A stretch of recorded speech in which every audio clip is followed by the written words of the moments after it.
بسم اللہ الرحمن الرحیم۔ احد کی لڑائی کے اندر جو مشرقین قتل ہو گئے تھے، ان کے رشتہ دار عزیز و اقارب ہر وقت انتقام کی آگ میں مسلمانوں کو تکلیف دینے کی کوشش میں مصروف رہتے تھے۔ چنانچہ سلافہ نام کی ایک عورت تھی جس کے 2 بیٹے بدر کی لڑائی میں قتل ہو گئے تھے۔ اس نے اعلان کیا تھا کہ جو بھی عاصم بن زید انصاری رضی اللہ عنہ کو میرے پاس اس کا سر لے کے آئے گا، میں اس کو 100 اونٹ انعام دوں گی۔ اور اسی طرح عقبہ بن حارث نے اعلان کیا تھا کہ جو خبیب بن عدی کو لے کے آئے گا اس کو میں 50 اونٹ انعام دوں گا، کیونکہ اس نے خبیب بن عدی نے حارث کو بدر کی لڑائی کے اندر قتل کیا تھا۔ تو بہرحال عزل و قارہ کے چند لوگ آپ صلی اللہ علیہ وآلہ وسلم کی خدمت میں حاضر ہوئے اور آ کے کہنے لگے کہ ہماری قوم کے لوگوں نے ہم نے اسلام قبول کیا ہے اور چند لوگوں کو آپ ہمارے ساتھ بھیجیے، کیونکہ عاصم واز اچھا کرتے ہیں، ان کو بھی ہمارے ساتھ آپ بھیج دیں۔ اور بخاری شریف کی روایت میں اس طرح بھی آتا ہے کہ آپ صلی اللہ علیہ وآلہ وسلم نے 6 آدمی جاسوسی کے لیے بھیجے۔ ان کا امیر عاصم بن زید انصاری رضی اللہ عنہ کو بنایا اور ان کے ساتھ خبیب بن عدی کو بھیجا، زید بن ابی دسنہ، عبداللہ بن طارق اور مرثد بن مرثد الغنوی اور خالد بن بکیر رضی اللہ عنہ۔ یہ 6 صحابہ جو تھے ان کو آپ صلی اللہ علیہ وآلہ وسلم نے جاسوسی کے لیے بھی بھیجا۔ تو محدثین فرماتے ہیں کہ یہ دونوں روایتوں میں تطبیق ہو سکتی ہے، یعنی وہ لوگ بھی آئے ہوں گے کہ ہم اپنے آپ کو مسلمان ظاہر کیا ہوگا اور آپ صلی اللہ علیہ وسلم نے ان کو کہا تھا کہ وہاں سے ہمارے لیے جاسوسی بھی کرتے رہنا۔ چنانچہ جب یہ لوگ قبیلہ حذیل کے پاس ان کے علاقے میں پہنچے تو ان کی ایک شاخ تھی بنو لحیان، تو ان لوگوں نے کیا کیا، انہوں نے اپنے 100 تیر انداز ان کے پیچھے لگا دیے، جو صحابہ اکرام کی تلاش کرتے کرتے ان کے پیچھے آنے لگے۔ تو جب ان کو معلوم ہوا کہ ہماری جانوں کو خطرہ ہے تو یہ ایک اونچے ٹیلے کے اوپر دوڑ کر چڑھ گئے۔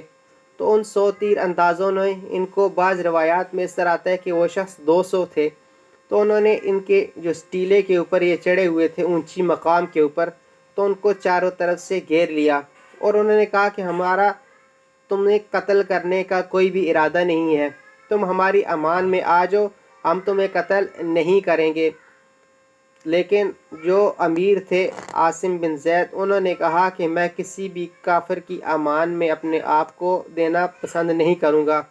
چنانچہ انہوں نے کہا کہ ہم تمہارے ساتھ مقابلہ کریں گے۔ پہلے تیروں کے ساتھ انہوں نے مقابلہ کیا، پھر نیزوں کے ساتھ، جب وہ بھی نیزہ بھی ٹوٹ گیا تو پھر تلوار لے کے لڑے، حتیٰ کہ لڑتے لڑتے شہید ہو گئے۔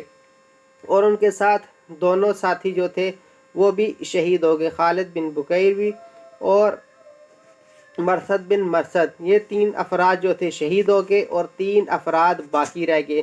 تو کفار نے ان سے کہا کہ اگر تم 3 آ جاؤ تو ہمارا تم سے عہد و پیمان ہے کہ ہم تمہیں کچھ نقصان نہیں دیں گے۔ تو چنانچہ انہوں نے جب ان کے عہد و وفا کے اوپر اعتبار کر کے نیچے آئے تو انہوں نے ان کی کمانیں اتار دیں اور ان کے ہاتھوں کو مضبوطی کے ساتھ باندھنا شروع کر دیا۔ تو عبداللہ بن طارق رضی اللہ عنہ نے فرمایا کہ یہ تمہاری پہلی بدعہدی ہے، تو اب تو میں تمہارے ساتھ کبھی بھی نہیں جاؤں گا، تو اپنے جو باقی ساتھی ہیں انہی کی اتباع کروں گا۔ چنانچہ انہوں نے عبداللہ بن طارق رضی اللہ عنہ کو شہید کر دیا۔ تو پیچھے 2 صحابہ رہ گئے، ایک خبیب بن عدی اور دوسرے زید بن دسنہ۔ تو ان دونوں کو لے کر وہ مکہ گئے اور مکہ میں قریش مکہ کے آگے فروخت کر دیا۔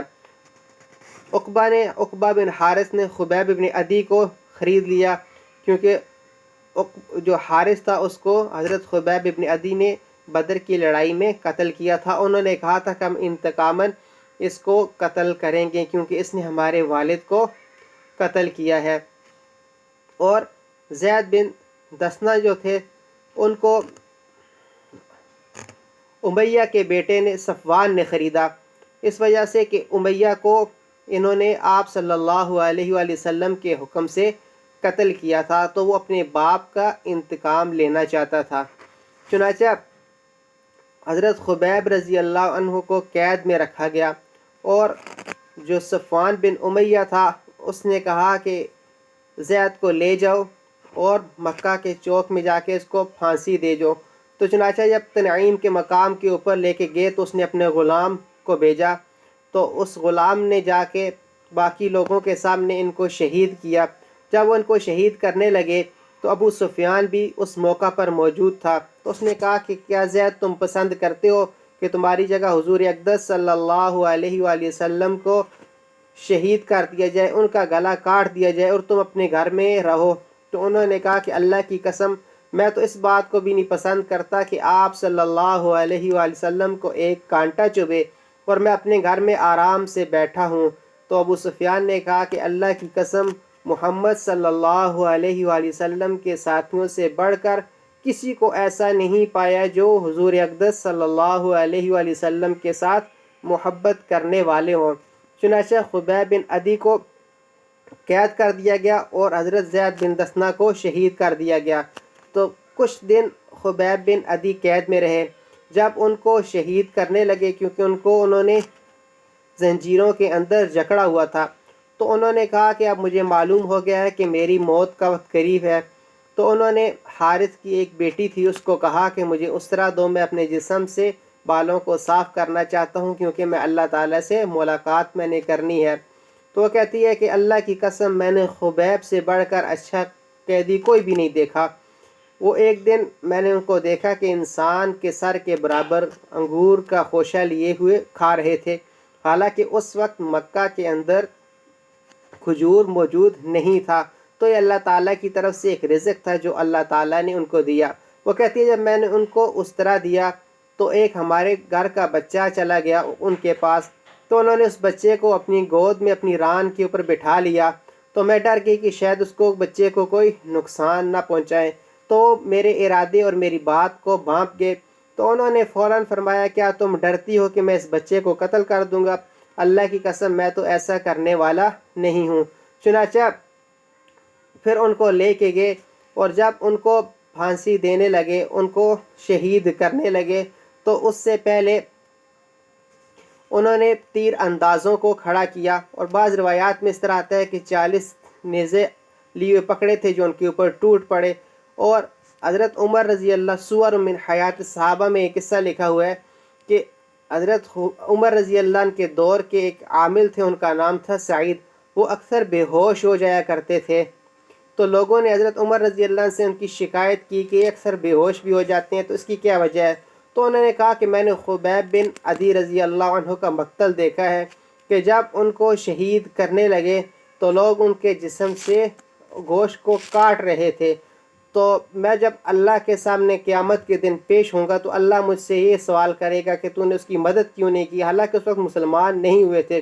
تو کہتے ہیں میں جب اس قصے کو سوچتا ہوں، اس منظر کو سوچتا ہوں، تو میں بے ہوش ہو جاتا ہوں کہ کس طرح ان کے ساتھ ظلم ہوا تھا۔ تو چنانچہ جب ان کو لے کے گئے تو انہوں نے سے پوچھا کہ تیری کیا خواہش ہے؟ انہوں نے کہا کہ میں 2 رکعت نماز نفل پڑھنا چاہتا ہوں۔ چنانچہ انہوں نے 2 رکعت نماز نفل ادا کی اور کہا کہ اگر تم واللہ، پھر لوگوں کی طرف متوجہ ہو کے کہنے لگے کہ اللہ کی قسم اگر تم لوگ یہ نہ کہتے کہ موت کے ڈر سے لمبی نماز پڑھ رہا ہے تو میں 2 رکعت نماز اور نفل پڑھتا۔ تو انہوں نے یہ بھی دعا کی کہ یا اللہ میرے اس شہادت کی خبر آپ صلی اللہ علیہ وآلہ وسلم تک پہنچا دے، جس طرح کہ حضرت عاصم نے بھی یہ دعا کی تھی کہ یا اللہ ہماری خبر ہمارے نبی صلی اللہ علیہ وآلہ وسلم تک پہنچا دے۔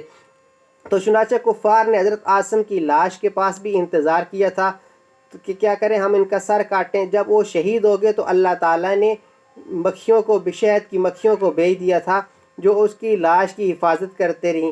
مشرکین نے کہا رات ہوگی تو یہ مکھیاں چلی جائیں گی، پھر ہم ان کا سر کاٹ کے سلافہ کو بھیج دیں گے اور وہاں سے ہمیں 100 اونٹ انعام مل جائیں گے۔ لیکن اللہ تعالیٰ نے پھر ایسا کیا کہ رات کو تیز بارش ہوئی اور پانی کا ایک ریلا آیا اور ان کی لاش کو بہا کے لے گیا۔ تو اللہ تعالیٰ نے ان کی لاش کی اس طرح حفاظت کی۔ روایت میں اس طرح بھی آتا ہے کہ انہوں نے اللہ تعالیٰ سے دعا کی تھی کہ یا اللہ میں تیرے دین کی حفاظت کے لیے میں شہید ہو رہا ہوں، تو میری لاش کی حفاظت کرنا، میرا سر کافروں تک نہ پہنچے تاکہ اس کی منت پوری نہ ہو۔ تو اللہ تعالیٰ نے ان کی لاش کی بھی اس طرح حفاظت کی جس طرح انہوں نے اللہ تعالیٰ کے دین کی حفاظت کی۔ تو حضرت خبیب رضی اللہ عنہ کو پھر شہید کرنے لگے تو انہوں نے پھر شعر پڑھے جو کہ حدیث کی کتابوں میں موجود ہیں، لست ابالی حین اقتل مسلمہ علی ای شک کان فی اللہ مصرعی، کہ مجھے کوئی پرواہ نہیں کہ میں اللہ تعالیٰ کی ذات کے لیے شہید ہو رہا ہوں، کہ جس طرح مجھے اللہ تعالیٰ کی ذات شہادت دے رہی ہے میں اس کے راستے میں قربان ہو رہا ہوں۔ تو اس کے اوپر وہ خوش تھے۔ چنانچہ اس کے بعد انہوں نے یہ بھی دعا کی کہ یا اللہ میری خبر بھی آپ صلی اللہ علیہ وآلہ وسلم تک پہنچا دے۔ اس کے بعد حضرت خبیب رضی اللہ عنہ کو شہید کر دیا گیا۔ پھر کتابوں میں اس طرح لکھا ہوا ہے کہ حضرت خبیب رضی اللہ عنہ کو جب شہید کرنے کے بعد وہ ان کا منہ قبلے سے موڑتے تھے تو ان کا منہ قبلے کی طرف خود بخود ہو جاتا تھا، اور 40 دن تک انہوں نے ان کی لاش کو لٹکائے رکھا۔ پھر آپ صلی اللہ علیہ وسلم نے حضرت زبیر، حضرت مقداد رضی اللہ عنہ اور ایک اور صحابی کو بھیجا کہ جاؤ ان کی لاش کو لے کے آ جاؤ۔ تو جب وہ آئے تو انہوں نے مشرکین کو غافل پایا تو ان کی لاش کو لے کے وہ بھاگ کھڑے ہوئے۔ جب مشرکین کو پتہ چلا تو وہ ان کے پیچھے دوڑے۔ حضرت زبیر رضی اللہ عنہ کہتے ہیں ہم نے کہا کہ کہیں لاش کی بے حرمتی نہ ہو، ہم نے ان کو زمین پہ رکھ دیا۔ جب زمین پہ رکھا تو اللہ تعالیٰ کے حکم سے زمین نے ان کی لاش کو نگل لیا، کہ اپنے اندر جذب کر لیا۔ تو یہ بھی ان کی کرامت تھی۔ تو اللہ تعالیٰ کے دین کے لیے ان لوگوں نے قربانی دی تو اللہ تعالیٰ نے ان کو عزتیں دیں۔ آج بھی جو اللہ تعالیٰ کے دین کے لیے قربانی دے گا، اپنے آپ کو پیش کرے گا، تو اللہ تعالیٰ کی ذات جس طرح، کیونکہ اللہ تعالیٰ کا جس طرح صحابہ کے ساتھ وعدہ تھا کہ اللہ تعالیٰ کا یہ وعدہ ان تنصر اللہ ینصرکم، کہ تم اللہ کے دین کی مدد کرو گے اللہ تعالیٰ تمہاری مدد کرے گا۔ جس طرح اللہ تعالیٰ نے صحابہ کرام کی مدد کی، اس طرح اللہ تعالیٰ ہماری بھی مدد کرے گا اگر ہم اللہ کے دین کے لیے اپنے آپ کو تیار رکھیں گے۔ تو اللہ تعالیٰ سے دعا ہے کہ اللہ تعالیٰ ہمیں خود بھی دین پہ چلنے والا بنائے اور دین کے لیے قربانی دینے والا بھی بنائے، اور ان صحابہ کرام رضوان اللہ عنہم اجمعین کے نقش قدم پہ چلنے والا بنائے، جن کے بارے میں اللہ تعالیٰ فرماتے ہیں کہ میں ان سے راضی ہوں اور وہ مجھ سے راضی ہیں۔ وآخر دعوانا ان الحمد للہ رب العالمین۔